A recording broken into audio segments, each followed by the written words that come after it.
Jumpa lagi dengan saya, Willy The Rooms, tetap di The Sinners Channel.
Apakah membuat tanda salib seperti di gereja Katolik dan tradisinya bersifat alkitabiah?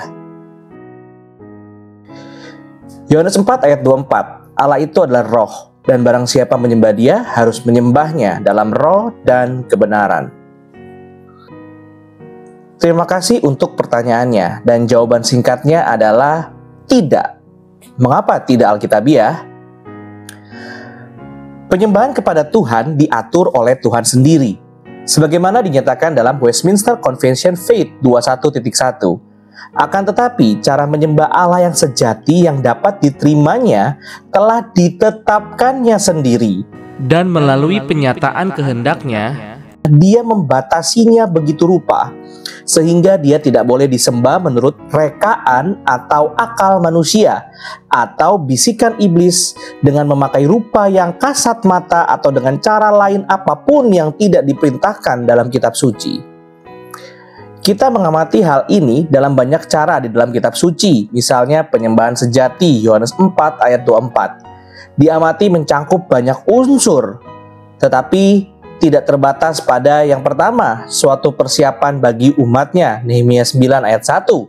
Lalu yang kedua, pemisahan umatnya dari dunia, Nehemia 9 ayat 2. Dan yang ketiga, pengakuan umatnya akan dosa-dosa mereka, Nehemia 9 juga ayat yang kedua. Lalu yang keempat, mendengar dan merespon firman, Nehemia 9 ayat 3. Dan yang kelima, kepemimpinan yang spesifik, Nehemia 9 ayat 4 sampai 5. Lalu yang keenam, doa-doa umatnya, Nehemia 9 ayat 5. Dan yang ketujuh, berkat dan pujian kepada Allah, Nehemia 9 ayat 5. Dan yang kedelapan, pemberitaan firman, Nehemia 9 ayat 6 sampai 38. Jadi Allah menetapkan apa itu penyembahan sejati dalam firman-Nya. Seperti yang diajarkan penulis Ibrani kepada kita, gereja perlu mempersembahkan penyembahan yang berkenan kepadanya dengan hormat dan rasa takut. Ibrani 12 ayat 28 sampai 29. Kita harus menyembah dengan cara Allah, yaitu sesuai dengan cara yang telah diperintahkan dan ditetapkan Allah. Kita tidak boleh menambahi atau mengurangi cara Allah. Ulangan 4 ayat 2 dan Ulangan 12 ayat 32. Hal ini konsisten dengan apa yang diajarkan oleh Katekismus Besar Westminster. Pertanyaan 108. Apa tugas-tugas kewajiban yang pelaksanaannya dituntut dalam hubungan hukum yang kedua?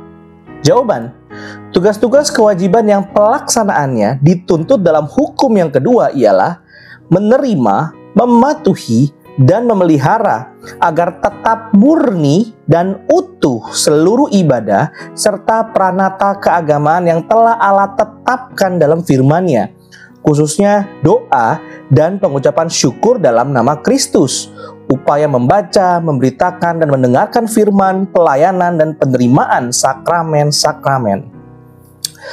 Lalu pertanyaan 109, dosa apa yang dilarang dalam hukum yang kedua? Jawabannya, dosa yang dilarang dalam hukum yang kedua ialah segala upaya mereka-reka, menganjurkan, memerintahkan, menggunakan, dan dengan cara apapun membenarkan jenis ibadah apapun yang tidak ditetapkan oleh Allah sendiri, yang merusak ibadah kepada Allah dan yang menambahkan unsur-unsur tertentu di dalamnya, baik yang kita pikirkan dan prakarsai sendiri maupun yang kita terima karena diteruskan kepada kita oleh orang lain, meskipun dengan nama ketuaan, nama kebiasaan lama, kesalehan, maksud baik, atau dalih apapun yang lain.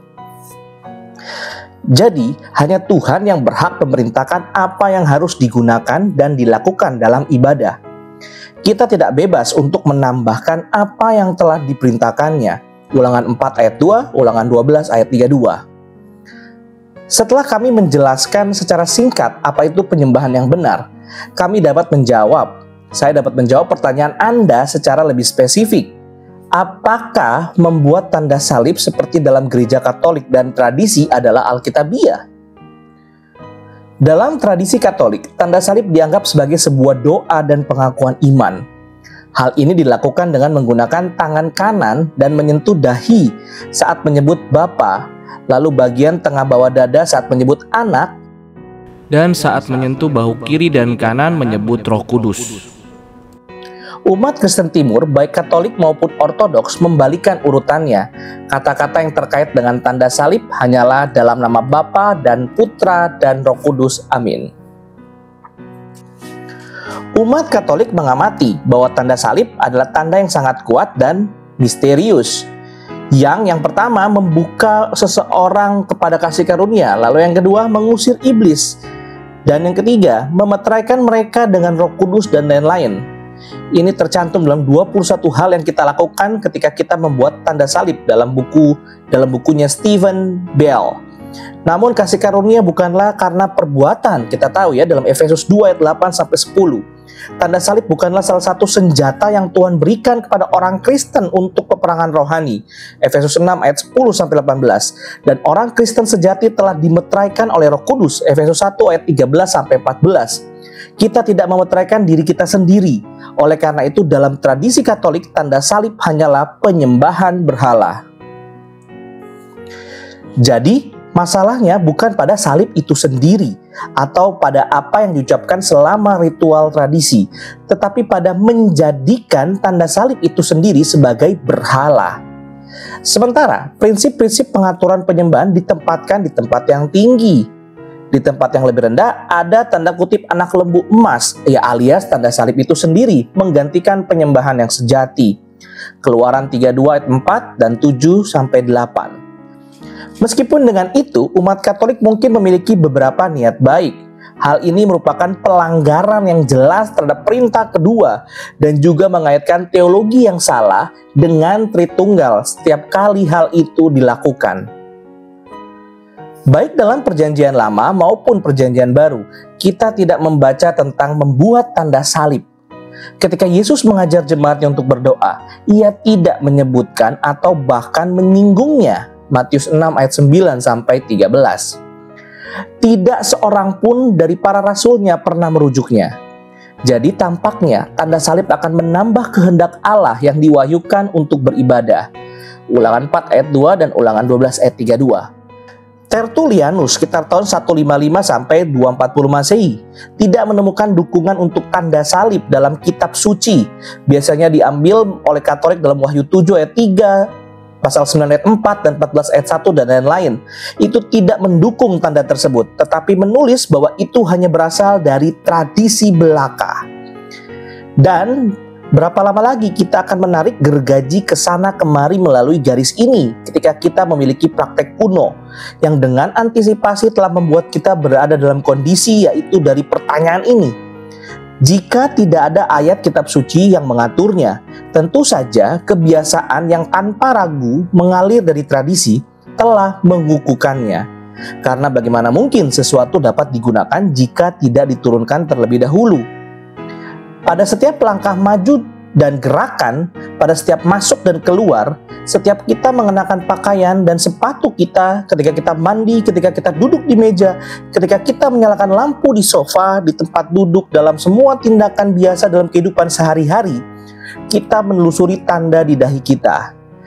The Corona bab 3. Meskipun Basil yang agung, The Great Basil the Great, sekitar tahun 329 sampai 379 Masehi, dengan tegas membelanya, ia juga menganggap tanda salib hanya sekedar tradisi atau kebiasaan. Dari kepercayaan dan praktek-praktek, baik yang diterima secara umum maupun yang diperintahkan secara umum, yang dilestarikan di dalam gereja, beberapa di antaranya kita peroleh dari ajaran tertulis. Yang lainnya kita terima secara misterius melalui tradisi para rasul. Tidak ada teks yang dikutip. Dan kedua hal ini dalam kaitannya dengan agama yang benar memiliki kekuatan yang sama. Dan ini tidak akan ada yang dapat membantahnya, tidak seorang pun, yang bahkan memiliki pengetahuan yang cukup tentang institusi gereja. Karena seandainya kita berusaha menolak kebiasaan-kebiasaan yang tidak memiliki otoritas tertulis dengan alasan bahwa kepentingannya kecil, maka kita akan secara tidak sengaja mencederai Injil di dalam hal-hal yang penting, atau lebih tepatnya kita akan membuat definisi publik kita menjadi sebuah frasa belaka dan tidak lebih dari itu. Sebagai contoh, untuk mengambil contoh yang pertama dan paling umum, siapakah yang telah mengajarkan kepada kita secara tertulis untuk memberi tanda salib kepada mereka yang percaya dalam nama Tuhan Yesus Kristus?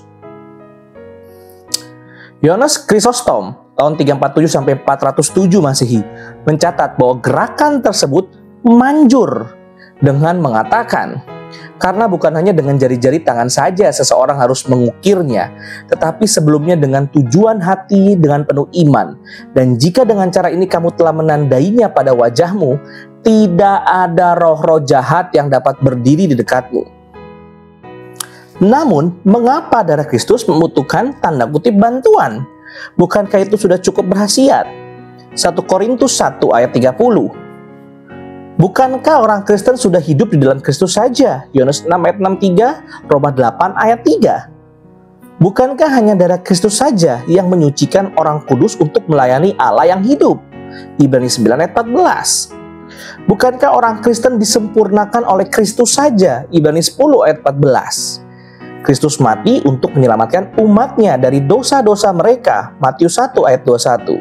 Dia tertikam oleh karena pemberontakan umatnya. Yesaya 53 ayat 8. Dan dia menanggung semua dosa mereka. Yesaya 53 ayat 12. Dan dengan melakukan hal itu, dia membenarkan umat pilihannya. Yesaya 53 ayat 11. Dengan kematian dan kebangkitannya, Kristus secara efektif membeli manusia bagi Allah dari tiap-tiap suku dan bahasa dan kaum dan bangsa. Wahyu 5 ayat 9. Seperti yang ditulis oleh Rasul Paulus, tetapi Allah melarang aku bermegah, kecuali dalam salib Tuhan kita Yesus Kristus. Oleh karena dunia telah disalibkan bagiku dan aku bagi dunia. Galatia 6 ayat 14. Ini berbicara tentang apa yang telah dicapai di atas salib Yesus Kristus yang sesungguhnya, bukan sekedar representasi misterius dari salib tersebut. 1 Korintus 2 ayat 2, Galatia 2 ayat 20. Pengingat memang baik, tetapi tidak efektif. Sementara beberapa orang seperti Martin Luther, seorang mantan imam Katolik, menerima tanda salib. Kita dapat melihat di katekismus kecil Luther di doa paginya. Sebagian besar orang di dalam iman reform tidak mematuhinya sebagai sesuatu yang alkitabiah. John Calvin menyebutnya sebagai sebuah ritus tahayul, Institutio 4.17.28. Pengakuan iman Helvetik kedua 1566 bab 27 menyebutnya sebagai kebiasaan di dalam gereja kuno.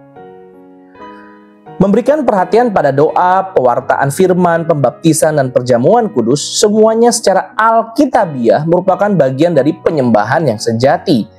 Tetapi tanda salib Katolik tidak demikian. Biarlah Allah yang benar, tetapi setiap orang adalah pendusta. Roma 3 ayat 4 dari versi King James Version. Terima kasih. Tuhan Yesus memberkati. Puji Allah, puji Allah, puji Allah Tritunggal. mulia-mulia bagi Allah, pemberi kurnia keselamatan.